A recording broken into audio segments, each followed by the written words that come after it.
G'day everyone, welcome back to another video. Today it's the Mishimoto Radiator. We're also going to put some nylon coolant in it, some Mountune radiator hoses and their clamps too.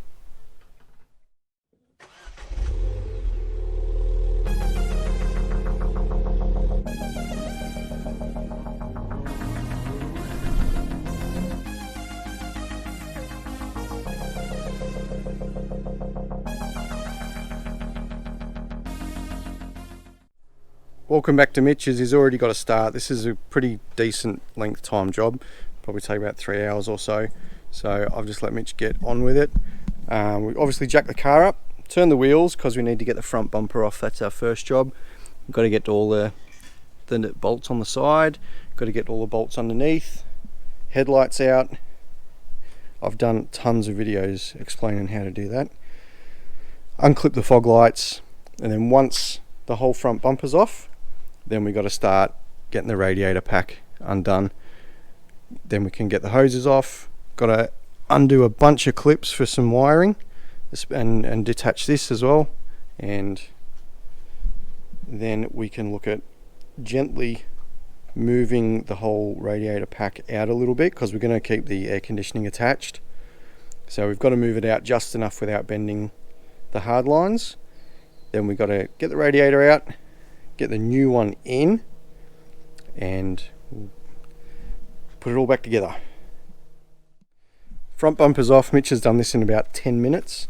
It's amazing how quick, I say it every video, but it's amazing how quick he does this. Intercooler's coming off too, I forgot to mention that. And then you'll see like all these little electrical connectors everywhere, all these clips got to come out, and then we can start to look at removing the radiator and draining it. Cooler off. Just get yourself a little trim tool just to unplug these from here.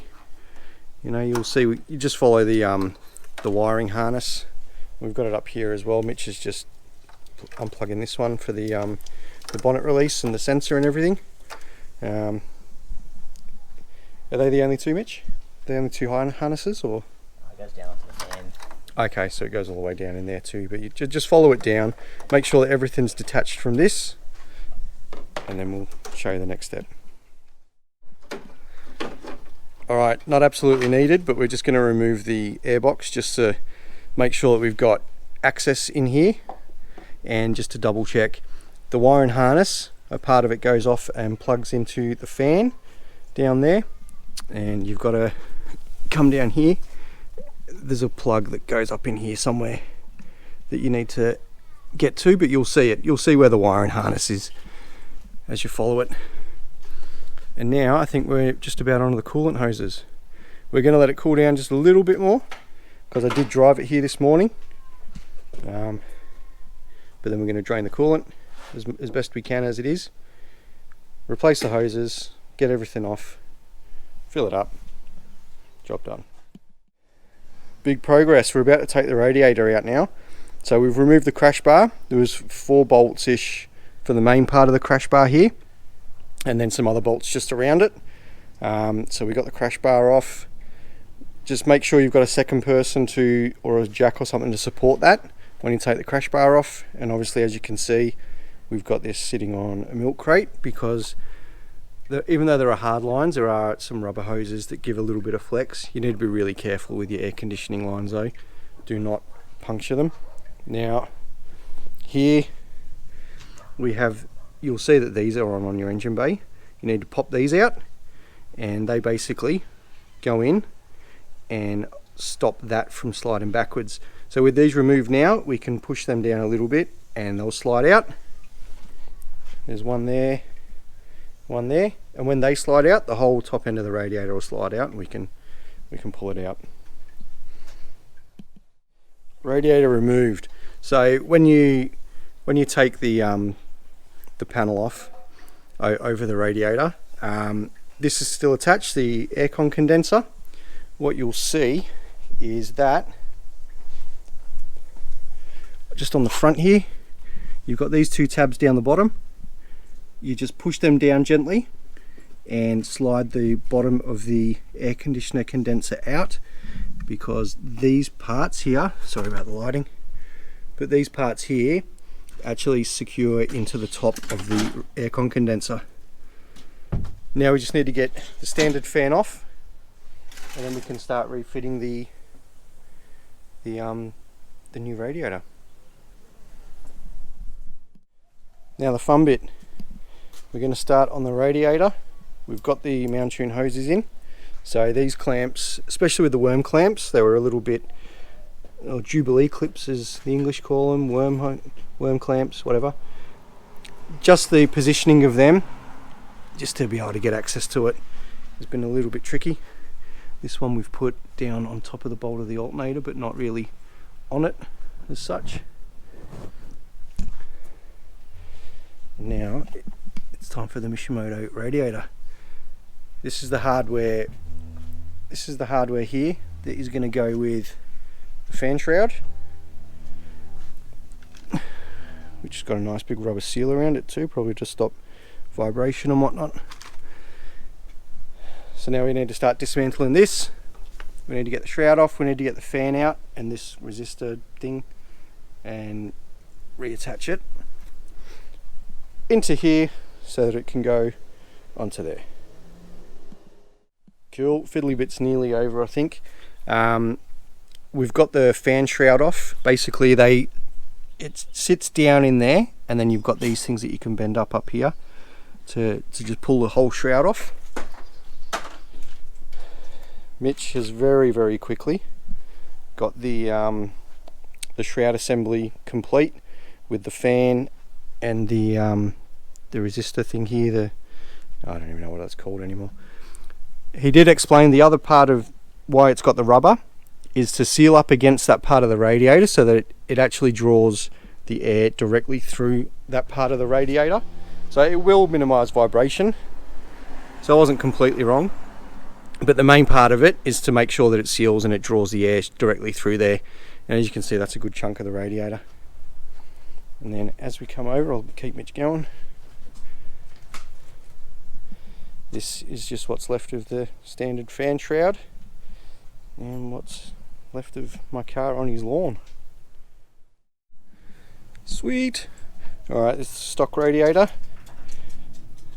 This is it with all the brackets done up. One thing that we had to do, I don't know if it's on everyone, this one clipped in. This is where your AC condenser sits, obviously.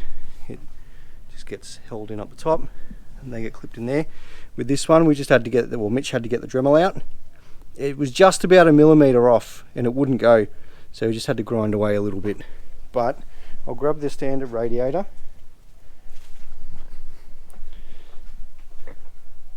Just for comparison, there's a massive difference. So the new Mishimoto one's a triple core radiator, all aluminium. I don't know if these are a single core but they're pretty thin in comparison. Wicked. So I had to help Mitch just put the crash bar back on, so I've had the camera down.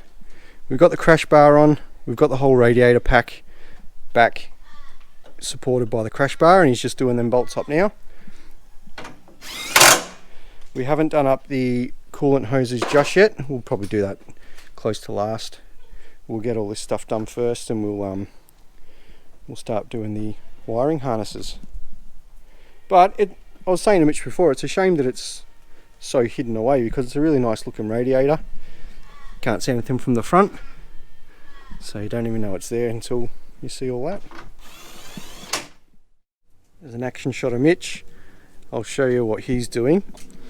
On the wiring harness that he's working on there, it did have these sorts of clips, and on the stock shroud it had the little holes like in here and up and around to support it. There's one at the top there. So because this shroud doesn't have it, he's cut these two clips off, obviously maintaining all these ones that keep going into the standard trim, but we're just going to cable tie to the actual fan housing there, just to keep them out the way so they don't get caught up in the fan and they're not just like flopping around in the engine bay there. All back together. Now we're up to bleeding. So trying not to let it get too far close to this. So we're up here at the moment. We've got our little bleed nipple over here. Just helps to get some air out,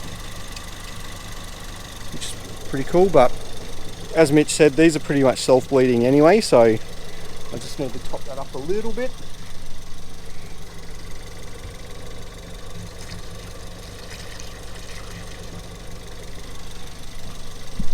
So the whole point is you don't want that, you don't want the coolant dropping below that because it'll just start sucking air back through.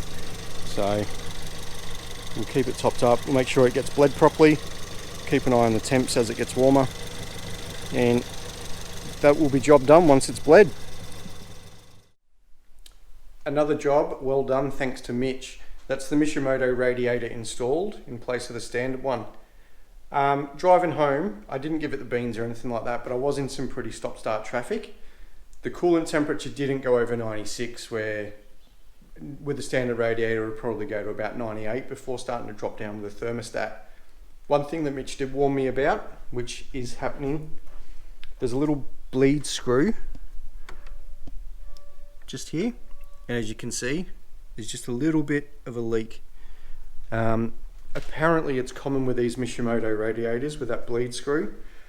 It's just a little button that you can, it helps you bleed the radiator a lot quicker. If you know how to fix it and keep the screw in place, let me know.